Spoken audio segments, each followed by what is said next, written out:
देवी पार्वती ने क्यों दिया श्राप राजा चित्रकेतु को। राजा चित्रकेतु के राज्य में सभी सुख थे, पर उसके कोई पुत्र नहीं था, इसलिए दुखी रहता था। एक दिन राजा की भेंट अंगिरा ऋषि से हुई।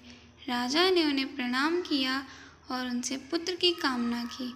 अंगिरा ऋषि बोले, राजन, तुम्हारे भाग्य में पुत्र सुख नहीं लिखा, पर राजा का हठ देख मुनि ने पुत्र होने का वरदान दे दिया।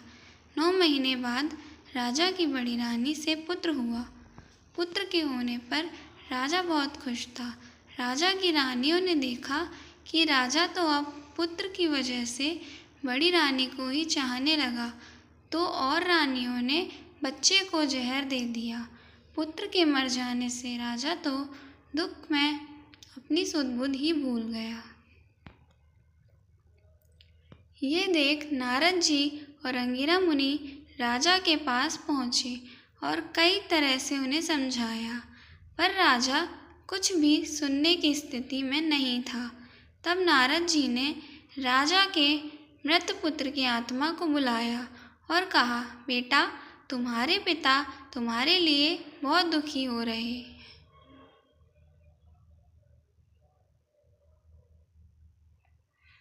पुत्र की आत्मा बोली, कौन पिता और कौन पुत्र?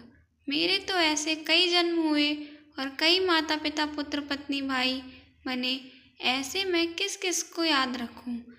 ये रिश्ते शरीर से बनते और बिगड़ते हैं। हर जीव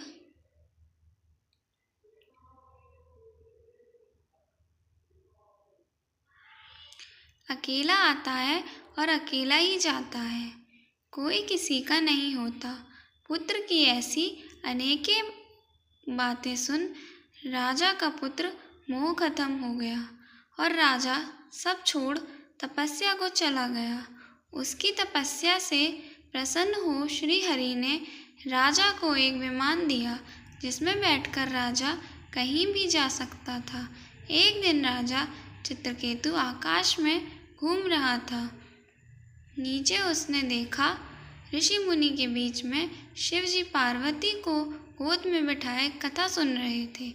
ये देख राजा ठहाका लगा के हंसा और बोला, ये देखो, संतों की सभा में पत्नी को गोद में लिए बैठा है।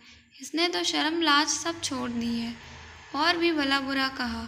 इस पर शिव जी तो कुछ नहीं बोले, पर देवी पार्वती ने क्रोध में कहा, अरे ओ नीच, तू राक्षसों की तरह हंस रहा है, इसलिए तू राक्षस योनि को प्राप्त होगा। तब राजा ने पार्वती देवी से क्षमा मांगी और विमान पर बैठ के चला गया। तब शिवजी ने पार्वती से बोले, तुम्हें राजा को श्राप नहीं देना चाहिए था। अगर वो चाहता तो बदले में तुम्हें भी श्राप दे सकता था, पर ऐसा नहीं किया। ऐसे ही होती है हरि भक्तों की महिमा। वो ही राजा चित्रकेतु अगले जन्म में वृत्रासुर हुआ। धन्यवाद।